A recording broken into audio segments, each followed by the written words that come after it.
একেবারে দোরগোড়ায় বলা যায় এগিয়ে যাওয়া, সেটা আপনাদের সামনে তুলে ধরবেন আমাদের দীপায়ন চক্রবর্তী মহাশয়, আমাদের কোষাধ্যক্ষ রুদ্রনারায়ণ গুপ্ত, বরিষ্ঠ সদস্য আছেন সঞ্জয় রায়, যার কথা বিশেষভাবে উল্লেখ করতে হয় আপনাদের বিভিন্ন প্রশ্নের উপস্থিতভাবে।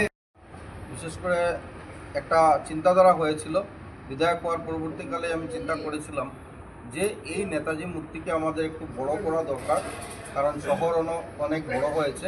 তো প্রথমেই সাংবাদিক সম্মেলনের মাধ্যমে আমরা বিগত দিনের যে কমিটি ছিল বা বিগত দিনে যারা চিন্তা করে নেতাজি মূর্তিকে স্থাপনা করেছিলেন তাদের সকলকে আমি আমার গভীর শ্রদ্ধা নিবেদন করছি যে স্বাধীনতা সংগ্রামের একজন কিংবদন্তি নেতা আর চিরস্মরণীয় কিংবদন্তি নেতা, যিনি আমাদের এই স্বাধীনতা আনিয়ে দিয়েছিলেন, তার জন্য যে চিন্তা করেছিলেন তার জন্য তাদেরকে শ্রদ্ধা জানাই।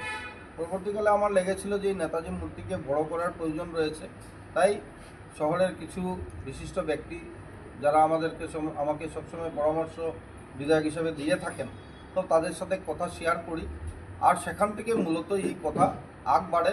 আর আমরা 1 জানুয়ারি 2023-এ আমরা আমাদের কমিটির প্রথম মিটিং করি, আর মিটিংয়ের সিদ্ধান্ত হয়েছিল যে 3 তারিখে আমরা এই কমিটির একটা নাম দেব। আর এই মিটিংয়ে আমাদের সিদ্ধান্ত হয়েছিল আজকের দিনে শিলচর নেতাজি মূর্তি নবনির্মাণ ও স্থাপনা কমিটির নাম। সেখানে আমাদের ব্যাংক অ্যাকাউন্ট হয়েছিল। এই ব্যাংক অ্যাকাউন্টে আমরা পরবর্তীকালে লক্ষ্য করি যে ইচ্ছায় অনেকেই এসে কিছুটা অনুদান দিয়েছেন নেতাজি মূর্তি স্থাপনার জন্য।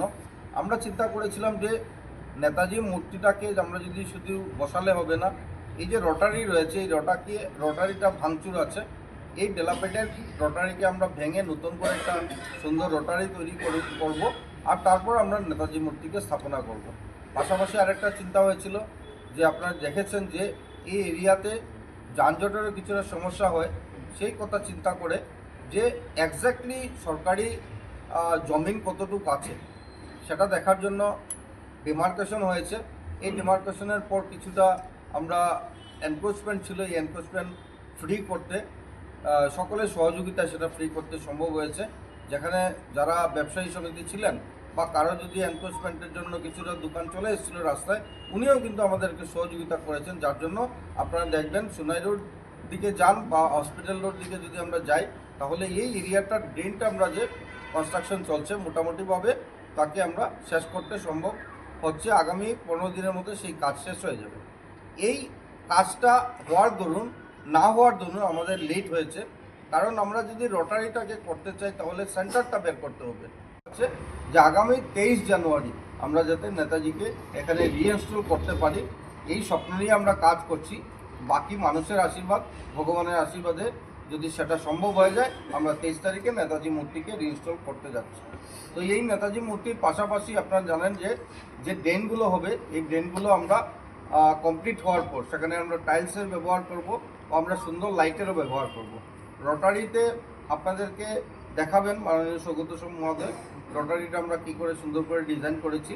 আর আপনারা জানেন যে সবচেয়ে গর্বের ব্যাপার, অরুণ যোগীরাজ যিনি ইন্ডিয়া গেটে মাননীয় প্রধানমন্ত্রী নরেন্দ্র মোদীজির কথায় উনি নেতাজি সুভাষের মূর্তি বানিয়েছিলেন, নেতাজি সুভাষের মূর্তি স্থাপনা হয়েছে। অরুণ যোগীরাজকে আমরা অনুরোধ করেছিলাম, উনি আমাদের ডাকে সাড়া দিয়ে উনি ইতিমধ্যে মোটামুটি ধরতে পারেন যে 90% নেতাজি মূর্তি কাজ সম্পন্ন করে নিয়েছেন। আমরা যদি সিগন্যাল দিই তাহলে আগামী 5 জানুয়ারি উনি সেটাকে রওনা করবেন। আর আমি আশা রাখছি যে 10 দিনের মাথায় অর্থাৎ 15 তারিখ বা 16 তারিখ জানুয়ারি সেটা এসে শিলচরে আসবে। আর ইনস্টল করতে ম্যাক্সিমাম 2 দিন সময় লাগবে।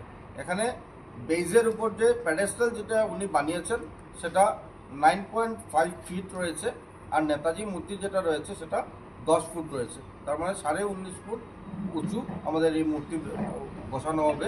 তো এই বিষয়টাকে জনসমক্ষে নিয়ে আসার জন্য আমরা প্রেস কনফারেন্স করেছি। আর আরেকটি বিষয় যে শহরবাসীর সিদ্ধান্তক্রমে আগামী 29 তারিখ রবিবার বেলা 12:03 থেকে 2:55 পর্যন্ত ভালো সময় রয়েছে। এই সময়ের মধ্যে আমরা চিন্তা করছি এখানে নেতাজি স্ট্যাচু যেখানে রয়েছে রাঙ্গিরকাড়ি, এখানে ভূমি পূজন হবে আর বর্তমানে যে স্ট্যাচুটা রয়েছে সেটাকে আমরা সসম্মানে শিফট করে আমরা গান্ধী পার্ক যেটা রয়েছে গান্ধী ভবনের পাশে গান্ধী পার্কে আমরা এখানে অন্য একটা বেস তৈরি করে সেটাকে টেম্পোরারিলি আমরা এখানে ইনস্টল করব, যাতে আমরা সবসময় এসে এখানে শ্রদ্ধাঞ্জলি নেতাজির প্রতি অর্পণ করতে পারি। আগামী দিনে শহরের 3টা সংস্থার থেকে আমাদের এই নতুন সংস্থার কাছে আবেদন এসছে, যেহেতু এই স্ট্যাচু থাকছে না, তার জন্য আমাদেরকে যে স্ট্যাচু দেওয়া হয় তাহলে আমরা ক্লাবে বসাবো, বা সুভাষনগরের এরিয়াবাসী বলছেন যে আমাদের ক্লাবে বসাবো। তো এটা পরবর্তীকালে শিলচরবাসী সিদ্ধান্ত নেবেন কোথায় নেতাজি স্ট্যাচুকে বসানো হবে। আপাতত আমরা নেতাজি স্ট্যাচুকে গান্ধী ভবনে আমরা সসম্মানকে এখানে আমরা এটাকে বসিয়ে রাখবো।